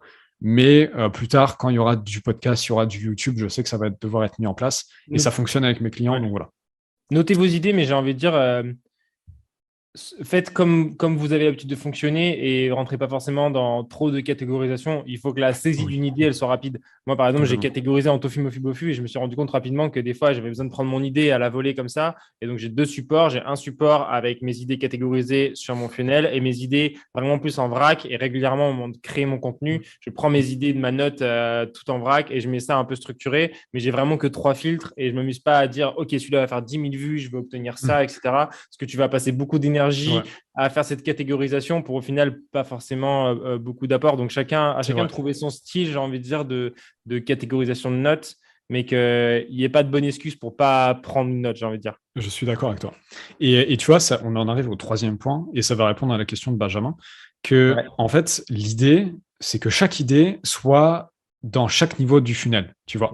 Moi, en fait, si j'ai une idée, là, au début, l'idée, ça va être un post tofu, la plupart du temps, tu vois. C'est une idée qui est assez généraliste, et après, c'est en la travaillant qu'on va pouvoir en faire un post bofu. Mais normalement, si vos idées sont claires, bien construites, et que votre process est établi, chaque idée que vous allez avoir, vous allez pouvoir la décupler dans chaque étape du process, du funnel, pardon. Par exemple, un post sur vos vacances illimitées. Post tofu, c'est on a les vacances illimitées, ou le post que tu as fait tout à l'heure sur c'est ton oncle qui ne comprend pas. Voilà. Post tofu. Post mofu, t'expliques un petit peu les bénéfices que ça a dans l'entreprise. Post bofu, t'expliques en 10 étapes comment faire ça, comment appliquer ça dans son entreprise. Et en fait, tout part de la même idée, les vacances illimitées en entreprise. C'est juste que tu l'adaptes à chaque niveau de funnel. Et c'est ça la vraie clé du recyclage. Et c'est en ça que c'est lié avec le fait de dire de 100 façons différentes la même chose, une seule idée de 100 façons différentes. C'est qu'en fait, vous allez adapter chaque idée à chaque étape du funnel. Ça, c'est la 3e étape. Et la quatrième étape, après, ça va être une fois que vous avez vos différentes étapes de funnel, etc., là, vous allez adapter la forme du contenu. C'est-à-dire que, par exemple, même au sein, par exemple, d'un tofu, vous allez pouvoir faire un post un peu court avec des bullet points, ou vous allez pouvoir faire un link tweet en parlant du même sujet. Mais comme la forme est différente, le fond reste le même, mais la forme est différente. Donc, c'est deux contenus différents. Et tu vois, par exemple, si on reprend ce webinaire, on va pouvoir, là, ce que je dis à l'instant T, on peut en faire un post tofu, mofu, bofu sur LinkedIn. On peut en faire un TikTok. On peut en faire une vidéo YouTube de 20 minutes. Tu vois, tout se décuple. Et alors qu'à la base, c'est le même contenu. Globalement, et je vais conclure sur le recyclage sur ça, il faut partir du principe qu'une idée / un contenu créé doit se décupler en, sincèrement, si vous êtes chaud, au moins 10 ou 15 contenus différents. Et c'est en vrai, avec un peu de maîtrise de la pratique et du temps, c'est quelque chose qui est largement faisable à l'échelle d'une entreprise et à l'échelle d'une seule personne. Commencez par avoir une idée qui permet de créer 6 à 7 contenus et vous allez être les rois du contenu. Clairement, mais particulièrement plus du coup sur cette partie une idée en plusieurs contenus, au sens plusieurs contenus dans le funnel, plusieurs manières de le dire. Parce que quand tu commences à dupliquer ton contenu, qui est typiquement par exemple un contenu vidéo, quand tu parles d'un contenu vidéo et que tu dois le dupliquer dans des formats différents, c'est beaucoup plus compliqué que prendre une idée et la dupliquer dans des manières de la dire différentes. Et moi, je conseillerais de commencer par un canal et cette partie, une idée de différentes manières. Et ensuite, quand vous maîtrisez ce process-là justement de recyclage, l'exercice de passer d'un vraiment un format fondamentalement différent à un autre qui est plus, consomme plus de temps. Mais au final, c'est ce qui vous permet d'être régulier et qui vous permet de passer à l'échelle d'une stratégie contenu avec un minimum d'effort. Parce que si vous devez trouver des nouvelles idées tous les jours, c'est compliqué. Bon courage. Mais tu vois, en fait, dans ce que tu as dit, ce qui est complètement juste, tu as une partie, pour moi, c'est quand tu dis idée qu'on va dupliquer, c'est la partie indépendante, seule, tu vois. Et la partie recyclage de contenu, par exemple, contenu vidéo, c'est à l'échelle d'une entreprise. C'est à l'échelle personnelle et à l'échelle d'une entreprise. Moi, tu vois, même, je pense que je suis plutôt bon en création de contenu, tu vois, même recycler du contenu vidéo comme ça, c'est-à-dire que là, si on prend ce webinaire, j'en écrirai un blog, j'en ferai des TikTok, j'en ferai presque un podcast, j'en ferai des vidéos YouTube. En fait, même moi tout seul, j'en suis pas capable. Tu vois, ça me prendrait beaucoup trop de temps. Par contre, à l'échelle d'une entreprise, c'est ce qu'il faut considérer de faire sur le long terme. Tu vois. Donc, en fait, tu as vraiment échelle personnelle et échelle de l'entreprise. Super bien résumé, trop cool. Et du coup, on arrive à la fin, à la dernière partie qu'on s'était notée. Je pense qu'on va aller assez vite parce que c'est assez rapide à expliquer. Mais pour reprendre un peu le plan, on a défini son positionnement, on a commencé, on s'est lancé, on a affiné sa stratégie, on a défini son funnel, on commence à recycler ses idées, à recycler ses contenus pour passer à l'échelle sa stratégie et pouvoir produire plus en moins de temps. Et on arrive à l'étape finale que tu appelles un peu l'étape bonus, qui est comment on passe finalement de cette stratégie à l'éroder. Je sais pas, tu fais 50 000 vues par mois, comment tu vas la multiplier par 10 en créant de l'interaction finalement, en allant créer du réseau et en grossissant ta marque, c'est un peu ça? Complètement. En fait, pour moi, c'est la cerise sur le gâteau, mais c'est vraiment la cerise qui est essentielle, tu vois. C'est-à-dire que c'est pas obligatoire. Je suis moi-même pas très bon à ça. Mais c'est pourtant ce qui va pouvoir vous permettre de faire passer votre compte LinkedIn, tu l'as dit, de 50 000 vues par mois à 500 000. En fait, ça va être LinkedIn est un réseau social. Dans réseau social, il y a social. Et ça, c'est super important parce que la plupart des gens l'oublient. Qu'est-ce que c'est que le social, me direz-vous, Jamy? En fait, le social, c'est très simple. C'est-à-dire que vous allez devoir aller commenter les publications des autres créateurs. De 3 façons différentes. Les créateurs qui sont au-dessus de vous en termes de visibilité, donc les gros créateurs LinkedIn, vous allez commenter leurs publications, comme ça vous allez capter leur audience. Alors il faut que ça soit un peu dans votre niche. Si vous parlez, je ne sais pas si vous parlez de marketing Instagram, venez pas commenter mes posts qui ne vous concernent pas, par exemple, tu vois.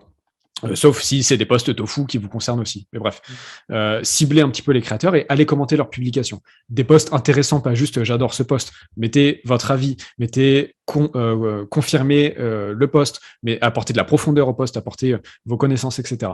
Vous allez aller capter l'audience des gros créateurs. Ensuite, allez commenter les publications des créateurs qui sont entre guillemets à votre niveau. Même niveau d'audience, même développement sur LinkedIn, vous allez pouvoir vous pousser entre vous, vous développer entre vous.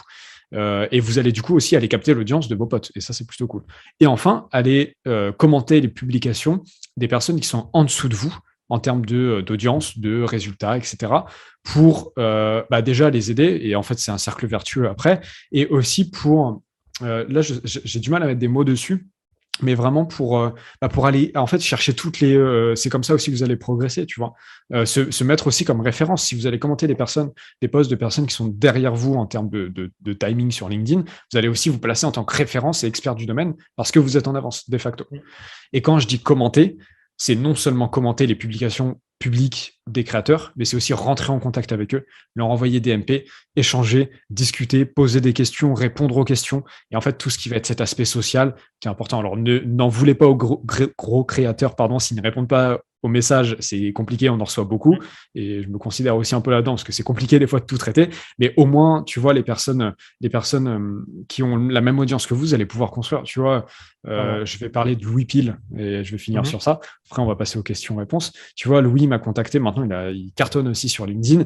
Il m'a contacté au mois de septembre. Et en fait, moi, j'avais un peu d'avance déjà, je publiais depuis quelques mois sur LinkedIn par rapport à lui. Et il m'a contacté, on a discuté, et en fait, tu vois, on a progressé tous les deux ensemble, et maintenant on cartonne entre guillemets tous les deux en termes de vues et d'impact, tu vois. Et c'est top parce que du coup, moi, je suis super fier de lui, je pense qu'il est super fier de moi, et on a tous les deux qui fait le chemin, et c'est pas fini, tu vois. Et donc, entrer en contact, discuter, créer des relations, et n'oubliez pas cette notion de social. Voilà. Clairement, c'est trouver nous on appelle ça un buddy en interne et pour vous aider à créer du contenu au démarrage, ça marche super bien. Et même en fait, quand vous continuez à grandir votre audience, avoir quelqu'un qui est à peu près à votre même niveau d'audience et à qui vous pouvez aussi pousser vos posts avant publication pour avoir un retour, pour dire qu'est-ce que tu penses de mon accroche? Est-ce que là, je ne suis pas trop sûr de la manière avec laquelle j'ai abordé ce sujet? Qu'est-ce que tu en penses? Moi, mon buddy, c'est Benoît Dubout. On se partage énormément de contenu comme ça l'un l'autre et ça te permet, avant même publication, justement, de passer ce syndrome de l'imposteur, de dire OK, est-ce que c'était la bonne manière de le dire? Il va te faire un retour, l'accroche, je l'aurais mise plutôt comme ça. Et en fait, tu améliores assez rapidement la qualité de ton contenu en te faisant un retour à même niveau d'audience, super cool. Et de manière générale, cette création de réseau, elle a trois grosses implications qui sont le principe de réciprocité humain qui est tu donnes, donc la personne, elle se sent plus obligée de donner en retour. Le principe de réciprocité qui est aussi algorithmique, si tu commentes les publications des gens et qu'ils interagissent avec toi, ils ont plus de chances de voir tes contenus. Et en plus, toi, tu te crées ton feed d'actualité finalement de qualité où tu vas interagir avec les gens que tu aimes bien et donc tu vas te permettre de créer aussi cette source dont on parlait pour faire ta veille qui est tu veux ouvrir ton feed d'actualité LinkedIn et avoir tout de suite les top 10 des posts du moment qui t'intéressent pour que rapidement tu puisses accéder à ces contenus et faire ta veille et t'inspirer. Et donc, en faisant cette interaction-là, ça augmente les chances d'avoir des contenus qui t'intéressent dans ton feed. Et du coup, ça épure. Et vraiment, moi, ma source d'inspiration, c'est principalement ça. Et dès que je vois un contenu qui m'intéresse, même s'il n'est pas très engageant, si je ne sais pas trop quoi mettre comme commentaire, je vais faire ce petit exercice parce que je sais que ce contenu m'intéresse et que je veux en voir plus dans le futur. Et ça va indiquer à l'algorithme que ce contenu m'intéresse. Donc ça, je pense que c'est assez fondamental et c'est un truc qui peut même se commencer avant de créer du contenu. C'est vrai qu'on en discutait en off tout à l'heure, vite fait. Moi, je le mets à la fin parce que pour moi, c'est vraiment la partie growth, un petit peu hack de la croissance LinkedIn. Mais et en fait, on peut le faire plus facilement après avoir posté, etc. Mais si vous le faites même sans poster au début pour vous chauffer un peu sur LinkedIn, vous pouvez choper vos premiers clients en mettant juste des commentaires. Il faut le savoir. Et donc, n'hésitez pas à le faire même avant toutes les étapes. En étape numéro 1, mettez des commentaires sous les posts qui vous plaisent et vous allez même pouvoir choper des clients comme ça. Donc, n'hésitez pas à faire ça. Ouais. Alors, première question, qui effectivement, on aurait pu te poser en cours de route. Dans la répartition de ton tofu, mofu, bofu, c'est quoi tes conseils 30%, 30%, 30%. Ouais, je l'ai vu. En l'occurrence, il me semble que la question, il y avait si on publie 3 fois par semaine, en fait, c'est 1-1-1, clairement. Ouais. Quand on commence à publier beaucoup, on fait, comme je le disais au tout début, au feeling, en fonction des besoins, en fonction de, tu vois, si on veut faire plus de vues, si on veut faire plus de clients. Ça s'arrange. Au début, faites 1-1-1, un tiers, un tiers, un tiers. C'est ce qui est le plus simple, tu vois. Et après, vous adapterez, mais au début, faites un bofu, un mofu, un tofu par semaine. Qu'en est-il des audiences en B2C? Est-ce que LinkedIn est un bon canal pour créer du contenu en B2C selon toi? En fait, c'est assez contre-intuitif. Personne ne le fait. Mais j'ai envie de dire oui. Parce que les gens sur LinkedIn, c'est des êtres humains, tu vois. Et là où tu n'auras pas leur audience sur Facebook, sur Instagram, parce que c'est bondé de B2C, parce qu'ils ne sont pas là pour ça, sur LinkedIn, tu as leur audience. Et alors, je ne sais pas si tu peux faire de la masse. Personne n'a encore trop fait. Mais en même temps, c'est fait par exemple. Quand même, hein. Bah ouais, et tu vois, même la création de contenu, en fait, tu vois, créer une audience sur LinkedIn, c'est du B2C techniquement. Tu parles pas à des Ouais. entreprises, tu parles pas à des cadres, tu parles pas à des employés, tu parles à des gens, tu vois. Et je pense que le B2C je suis chaud d'avoir tes exemples, mais pour moi, le B2C est encore sous-coté sur LinkedIn, alors qu'en fait, c'est là où tu peux atteindre genre des CSP+, qui dépensent de l'argent sans concurrence. Enfin, tu vois, il y a vraiment moyen de Clairement. faire des trucs de ouf. Clairement, je suis d'accord avec toi. Je pense que euh, justement, tu as cette audience et en plus, tu as un des effets de LinkedIn qui est quand même la capacité de toucher des gens qui sont en dehors de ton réseau. Bah Ça oui, répond à une des questions qui était au début du complètement. live, qui est à partir de combien de relations Ouais, on crée j'ai du vu, ouais. contenu à partir de zéro relation en fait. Zéro, Parce que ouais. sur LinkedIn, tu peux toucher des gens qui ne sont pas dans ton réseau et la plupart de nos contenus touchent plus de Mm, gens que ceux qui sont abonnés à nos bien profils. sûr. Et c'est ça la force du réseau, c'est d'avoir cette potentielle viralité. Et donc, tu peux l'avoir en B2C, tu peux aller chercher des gens qui ne sont pas connectés à toi et qui n'ont rien à voir avec ton monde professionnel. Donc, c'est cool. Je pense que tu ne C'est crées ça. pas le même contenu que tu crées sur TikTok. Typiquement, tu ne vas pas faire la même chose sur LinkedIn que sur TikTok. Par contre, tu as Mm. des exemples. Bah, moi, je pense à Caroline Jurado, je crois, qui fait sa newsletter qui parle de crypto, qui est quand même un Ouais. sujet OK, qui est un sujet entre guillemets pro parce que ça intéresse des gens qui sont quand même dans le secteur, mais en même temps, on est sur un Mais sujet c'est de du finances B2C. personnelles. Donc, Bah, on est bien sur, sûr. on est sur un sujet B2C. Et pareil, je pense à Justine Hutto, moi aussi, je suis pas très bon avec les prénoms, de Respire, qui a une viralité Oui. incroyable sur la mise en avant de sa marque et qui est bonne sur des canaux B2C, mais qui a aussi réussi à créer sa marque sur LinkedIn. Comment il s'appelle? Ah, Snowball. Ah, la newsletter Snowball. Ça me dit quelque Tu sais, chose. Ouais. sur les finances perso. Le mec Ouais. cartonne. Comment il s'appelle? Oh, j'ai plus son nom, je suis désolé. Bref, le On mec, est nul en prénom. vous chercherez, c'est Johan Lopez. Voilà, merci beaucoup. Ah oui. Bah, Johan Lopez, typiquement, sa newsletter, il y a genre 20, 30 000 abonnés, tu vois. Elle génère 200 000 euros de cash par an. Ouais. C'est LinkedIn. Et c'est du Ouais. B2C, c'est des finances personnelles. Voilà, c'est tout. J'ai rien Alors, de plus à ajouter si ce n'est cet exemple-là, qui est incroyable. excellent. J'avance un petit peu. Donc, alors je vais répondre rapidement. Comment interpréter le nombre d'apparitions dans les recherches? Je ne crois pas que c'est vraiment de relation avec le contenu que vous créez. Donc, pour moi, c'est une donnée qui n'est pas forcément très intéressante. Rapidement, revenir sur la page entreprise. Pauline qui dit on peut avoir beaucoup d'abonnés sur une page entreprise. Est-ce on doit quand même abandonner sa page entreprise? L'abandonner, non, parce que ça reste une vitrine, tu l'as dit tout à l'heure. Moi, j'ai encore, tu vois, je crois, une centaine de visites. Tu vois, là où c'est drôle, c'est que je vais peut-être avoir 5000 visites mensuelles sur mon profil perso. Sur mon Mm, profil entreprise, j'en ai une centaine par mois, mm. tu vois. Mais ça reste une centaine, ça reste une vitrine, ça évite que vous ayez le petit carré gris sur votre profil qui est moche. Non, la supprimez pas. Essayez de publier du contenu, mais juste, moi j'ai essayé de faire ça, ça marche pas. Voilà, mais juste gardez-la, rendez-la un petit peu active si vous avez une grosse entreprise. Et si vous êtes corpo aussi, nous c'est facile parce qu'on n'est pas Ouais, corpo, c'est startup, effectivement. solopreneur, etc. Si vous êtes corpo, si vous avez pas une agence immobilière ou tu as des choses assez classiques entre guillemets, des entreprises assez classiques, ouais, animez-la un petit peu. Ça peut plaire à certains de vos clients, mais pas plus que ça. Focussez-vous vraiment sur votre profil perso. Nous, on repartage la majeure partie des posts faits par l'équipe. Comme ça a un effet Ouais, où si tu viens voir mon contenu, tu viens sur complètement. mon profil, tu vois sur la page, tu vois d'autres contenus de la boîte qui ont été faits par d'autres personnes. Mais sinon, effectivement, on ne crée pas de contenu avec directement. Est-ce que tu as un mot à dire sur le contenu vidéo? Est-ce qu'il est plus pertinent que le contenu rédigé sur LinkedIn? En fait, oui. Alors moi, je suis mauvais parce que j'en partage pas. Par contre, j'ai deux exemples de ça. C'est le premier comme vidéo que vous devez connaître, qui a cartonné sur LinkedIn, et mon Mm. monteur qui fait de la vidéo LinkedIn. En fait, de deux choses l'une. Premièrement, la vidéo, c'est en passe de devenir, c'est pas en passe, c'est la norme sur les réseaux sociaux, on le voit avec TikTok, etc. Votre vidéo va faire sensiblement beaucoup moins de vues que vos posts écrits.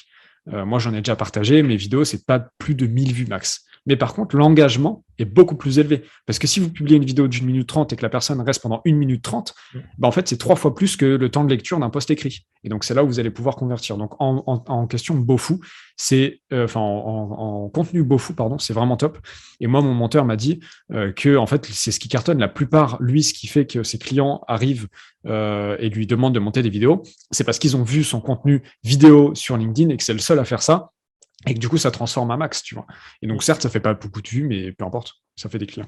Ouais, pour moi, il y a deux choses sur le contenu vidéo. La première, c'est que ça prend plus de temps. Donc, il faut pas les mêmes compétences que la Ouais, partie c'est vrai aussi, écrite. hein. Écrire des contenus, c'est ce qui est le plus accessible. J'ai envie de dire, même pour répondre, s'il y a une question qui arrive sur les carousels, carousel, ça marche super bien. Engagement de malade, c'est pareil. Si la personne elle visionne Ça 18 prend du temps. slides, c'est génial. Et nous, la semaine dernière, on a quelqu'un dans l'équipe qui a fait un post à plus d'un million de vues sur un carrousel. Donc, excellent Ouais.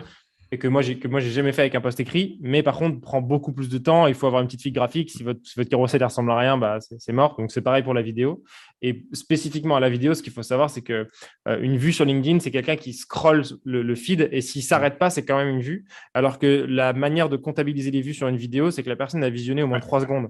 Et en fait, ça change significativement la portée perçue de votre contenu, parce qu'une vidéo, pour compter 3 secondes, c'est quand même un vrai arrêt sur la vidéo. Et sur le post, la personne, si elle a juste passé comme ça et que ça l'a chargé, ça compte comme une vue.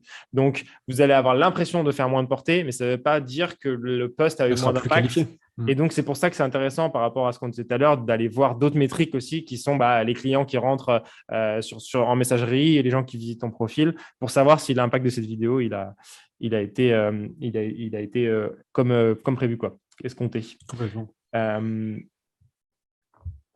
Ok, donc on a cité tac, tac, tac, ok. Si je comprends bien, il faut uniquement commenter le contenu de professionnels actifs dans ma niche.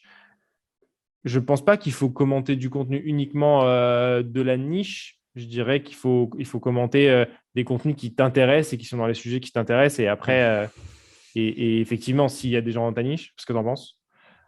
Oh, bah, complètement. Après, en fait, le principe de niche est super important dans la création de contenu, dans ce qu'on va dire surtout au début, tu vois, pour vraiment pas être trop généralisé et parler à peu de gens, mais être impactant et effectif sur ces gens. Maintenant, les consommateurs, entre guillemets, ont plusieurs niches, tu vois. Tu vois, fondamentalement, on n'est pas dans la même niche. Tu es plus dans les SaaS, startup, management, RH. Moi, je suis plus dans le soloprenariat, le content creation à 100%, etc. Tu vois. Et pourtant, on commente nos publications respectives parce que on est dans des niches qui sont proches, entre guillemets, et notre audience est commune. Et donc ça, c'est important, tu vois. Donc pas que non. Et en fait, même au-delà de ça, commenter des publications qui vous plaisent. C'est clair. C'est tout. C'est clair. Ouais, je suis totalement d'accord. Et puis, il y a un truc dont on n'a pas parlé, mais dans la création de contenu, il y a aussi une notion de divertissement, c'est-à-dire que ça passe par comment le contenu est rédigé, mais vous allez voir de plus en plus de contenus sur LinkedIn qui sont autour du storytelling, qui sont sur des phrases très courtes, impactantes, aérées. Il y a besoin que la forme du contenu soit accessible parce que la personne, elle lit. On n'a pas parlé de cette partie copywriting qui, pour moi, est une secondaire à toute la stratégie. Donc, je suis aligné sur le fait que ce n'est pas forcément le sujet prioritaire, mais la forme du contenu et du coup, ce qu'il y a dedans et la notion de divertissement, elle est importante dans le contenu que vous créez. Et typiquement, de plus en plus, on voit des contenus avec des PS à la fin du post qui sont marrants. On va ajouter exprès une coquille, un truc un peu what the fuck dans le post pour générer cet engagement organique naturel, pour que le post, même s'il a un message fort derrière, il puisse être agréable à lire et puisse être fun et que la personne qui consomme elle prenne du plaisir à le lire en fait. C'est important que la personne qui consomme elle prenne du plaisir à lire et vous ne pouvez pas mettre un pâté comme ça sans aucune aération et très corporate et dire je ne comprends pas, les gens ils ne likent pas mon post. Il faut que ce contenu soit accessible, mais en face vous avez des humains, des cerveaux qui sont biaisés et donc c'est important cette forme. Et à partir de là, vous allez voir que même toi comme moi, on publie des contenus qui des fois sortent de notre niche, qui sont des sujets marrants, divertissants, des trucs un peu what the fuck. Et ça fait partie du truc. Et vous pouvez aller commenter ces contenus et vous pouvez en faire. Et je pense qu'il faut revenir au sujet qui est important et dont tu parlais au tout début, qui est prenez du plaisir à créer du contenu. C'est vraiment, on revient au sport, mais si tu vas faire du sport et que tu prends aucun plaisir, tu vas tout de suite abandonner. Et des fois, ton sport principal, c'est la muscu, mais des fois, tu vas faire un beach volley parce que tu prends du plaisir. C'est pas grave. Ça va pas changer tes performances sportives en muscu. C'est pas un problème. Et si tu as envie d'aller faire un beach volley, fais un beach volley. Mais il ne faut pas oublier, tu vois, on parlait de B2C tout à l'heure, que les gens, ils sont sur LinkedIn, c'est des consommateurs, ils ne sont pas non plus là que pour se prendre la tête sur des frameworks ARR, bref, tu vois.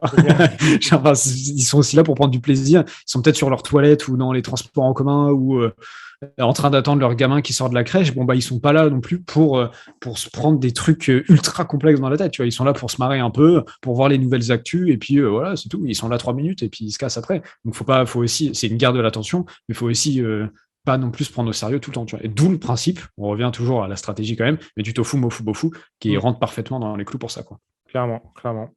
Comment... Alors, j'avais une vidéo sur les sondages. Euh, la question est, que pensez-vous des QCM, donc des sondages? Ça génère plus de vues. En gros, j'ai pas de question. Je suis Pour ma devant, ouais. part, ont généré plus de vues. Ouais. Donc, En vas-y. fait, il y a un gros hack sur LinkedIn qui fait que les sondages génèrent des vues incroyables. Ouais, Pourquoi? Parce qu'en fait, chaque clic sur le sondage va être considéré presque à la hauteur d'un commentaire. ouais, Il faut savoir que sur LinkedIn, ce qui fait que votre post sera de plus en plus vu, c'est le nombre de commentaires. Le nombre de likes, ça importe peu. C'est vraiment le dwell time, donc le temps de lecture du post, et le nombre de commentaires. Et comme chaque vote sur le sondage est considéré comme un commentaire, ce qui fait que ça va booster les vues de votre post. Maintenant, c'est pas de la vraie. Là où quelqu'un va avoir pris le temps de commenter votre post, qui va être quelqu'un de qualifié, un vote sur un sondage. Moi, demain, je fais un sondage. Quelle couleur préférez-vous? Je peux avoir 5000 votes, mais ça va me rapporter zéro business, zéro abonné, zéro audience qualifiée. Mais par contre, mon post, il va faire 250 000 vues. Tu vois. Donc, c'est pas qualifié. En fait, les sondages, il faut pas en faire parce qu'il y en a beaucoup qui font ça parce que ça fait des vues. Ouais, génial, je fais des vues, mais en fait, c'est pas qualifié. Donc, c'est pas ouf. Par contre, les sondages sont une arme surpuissante parce que vous allez pouvoir poser une question très rapidement à votre cible. Et moi, parfois, avec des clients, je leur fais faire des posts juste qu'ils vont avoir 50, 60 réponses, mais on s'en fout. Ça va être quelle langue parlez-vous dans votre entreprise si vous êtes dans le milieu du e-commerce à Paris? Il y a 50 votes, mais c'est pas grave. On voit qu'en fait, ils parlent tous anglais. Bon, bah, du coup, tes mails, tu vas les écrire en anglais, pas en français. Si le sondage, moi, je fais des sondages, par exemple, pour poser des questions à ma communauté sur leurs plus gros besoins en tant que freelance. Bon, bah là, j'ai la réponse, tu vois. Et donc, en fait, les sondages sont géniaux si vous avez besoin d'en tirer des informations. Mais faire des sondages pour faire des vues, c'est inutile. Enfin, Totalement d'accord. Ouais. Nous, on l'utilise pour travailler nos headlines, nos accroches sur le discours, la proposition de valeur et tout ça marche super bien. Et en plus, ce qu'il faut savoir, c'est qu'un sondage, même s'il fait plus de vues, une fois de plus, toutes les vues ne se valent pas. Et le format du sondage dans le fil d'actualité fait que les gens souvent vont voter sans même faire voir plus. Donc, en fait, ils n'ont pas vraiment vu votre contenu. Et donc, la qualité de la vue, elle n'est pas la même. Et ça, vous pouvez difficilement le mesurer en regardant uniquement les vues. Donc, assez important.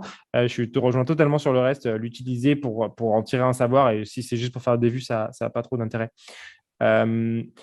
Comment on arrive aux fins des questions, c'est cool. Il en reste deux. Comment trouver les influenceurs de notre thématique si nous sommes nouveaux sur LinkedIn? C'est une bonne question. Ouais, en vrai, c'est hyper intéressant et c'est super dur, tu vois. Parce que LinkedIn, c'est un réseau social où il y a une très grande barrière à l'entrée.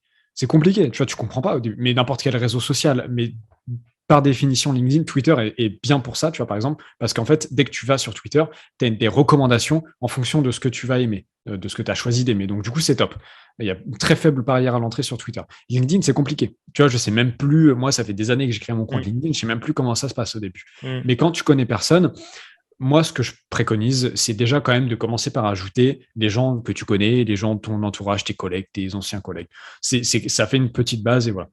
Et en fait, le seul moyen pour trouver les influenceurs sur LinkedIn qui vont vous plaire, c'est d'y passer du temps. Tu peux pas trouver le meilleur film, enfin, tu peux pas trouver ton film préféré sans en avoir regardé 10 ou 20 avant, tu vois. Enfin, tu peux pas, ou alors parce qu'en fait, même sans ça, ou alors tu te fais recommander, etc. Ou tu vas voir, non, une très bonne solution, c'est que tu trouves un influenceur et tu vas voir les posts qui commentent.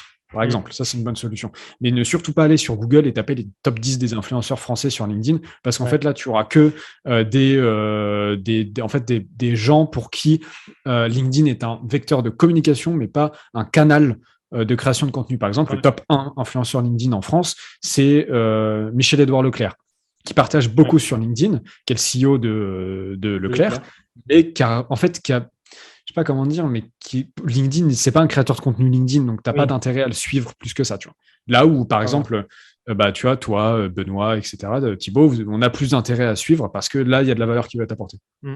Et moi, j'ajouterais que tu prends ton fil LinkedIn, tu te mets dessus, tu scrolles. Dès qu'il y a un contenu qui te plaît, tu t'arrêtes, tu likes, tu commentes. Et en faisant cet exercice-là, c'est bluffant à quelle vitesse, dans les jours qui suivent, tu as du contenu de plus en plus qualitatif qui arrive dans ton fil d'actualité. Jusqu'à un moment où je pense que toi, comme moi, à force de faire ça, moi, si je scrolle les 50 premiers posts, il n'y a quasiment aucun contenu qui ne m'intéresse pas. Il n'y a quasiment que des contenus qui sont pertinents avec ce qui m'intéresse parce qu'à force d'interagir, l'algorithme est quand même assez bien fait et a tendance à finir par te pousser des contenus qui matchent vraiment avec tes centres d'intérêt. Ouais, et tu vois, en fait, c'est un super lien avec la question de Christophe que j'ai lu tout à l'heure qui est hyper intéressante parce que c'est un de mes combats aussi.